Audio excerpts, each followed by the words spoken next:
Hi guys, welcome to my stream. I've only been back in the house about about half hour, 3/4 of an hour. And yeah, I've just had a link sent to me by Afsal, which I do appreciate. Now, I'm gonna put this to bed once and for all. Now, back in the day when I was in jail, I met up with a guy called Aaron Collis. Now, obviously at the time, I didn't know what the guy, when I was in jail, I didn't know what the guy had done wrong. Because the one thing I thought that was strange when I went into the prison, because I've been to many different prisons in my day, and they've been pretty reasonable. But there's one particular jail that I went to, when you went through to reception, they took your depositions away from you, which I thought was a bit unusual, a bit strange. Normally you keep your depositions with you. Well, this particular prison that I went to, they took your depositions away. And I said to them, I said, look, I said, they're my depositions, which obviously it shows what crime I was sent down for, which was arson and stuff like that. And yeah, the officer in there at the time, whilst I was still in doing my reception and induction and stuff like that, he said, Mr. Sullivan, while you're here to stay here for a while before you're released, you don't ask other prisoners what their crimes are. So, which in itself I thought was a bit strange, because most other prisons I've been to, another prisoner comes up to you and asks you what you're in for. You tell him, you show me depositions. So I thought, oi, something a bit strange here. Anyways, cut a long story short, didn't really think much to it. Anyway, I met up with a guy in there called Aaron Collis. And yeah, we seemed to get on all right, but I sort of like asked him on the quiet. I said, what are you in for? And he didn't really want to discuss it. So I thought, it's a bit strange.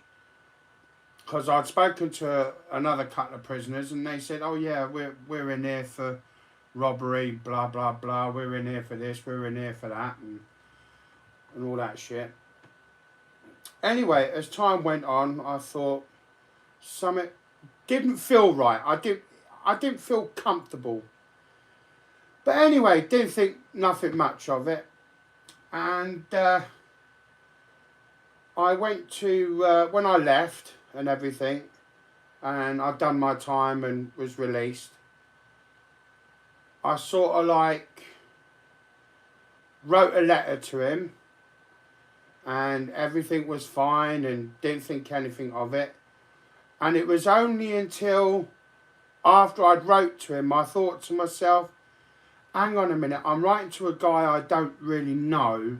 I couldn't find out any information because obviously you're in jail. So I decided to try and look up his name. And anyway, well, his name cropped up. And oh my God, that's when I'd realised what he was. And yeah, I've never spoken to him since.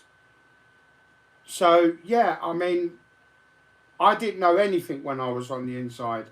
I didn't. But once I got out, stupid thing was I should have looked him up first before I wrote a letter to him. But like I say, I've only ever written once. I've never spoken to him since. So I want to put that one to bed. Secondly, this Mark Feely shit. Well, I've been with the same internet provider, although not at the same property, but I've been with my same internet provider for almost 30 years.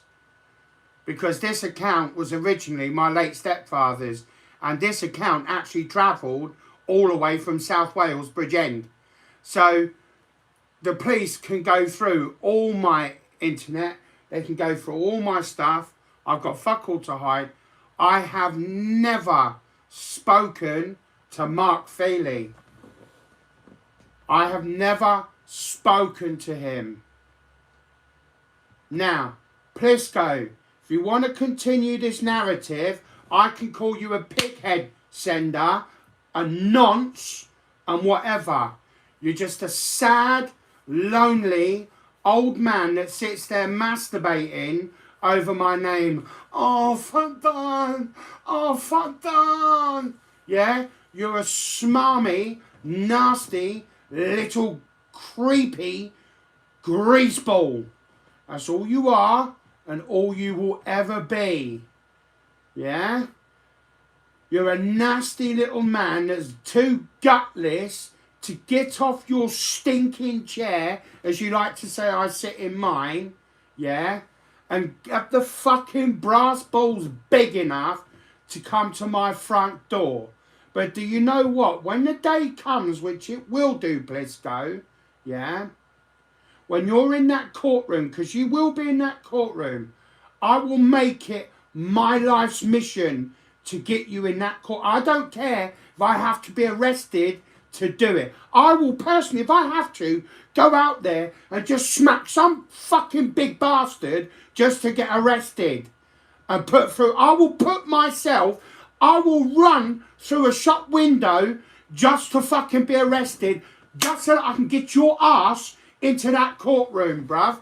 And I promise you, I'm going to make your life a living misery. And I will gun for your motherfucking, my motherfucking family. Yo, bro, yeah? I will come for you and your family like you did with me and my family, Plisco. I am coming for you. I don't care if it takes me another 10 motherfucking years. I am coming for you, bro.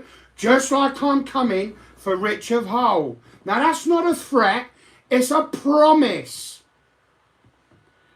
So for every night that comes you and Rich of Hull's way, I hope you have every fucking bit of misery that comes yours and your family's way. Because I promise you, when you least expect it, you're going to have that on your door. And I will be in that courtroom waiting for you, bro. And I promise you, I am going to skin your fucking ass alive. Sorry, that's the police. I'll be back in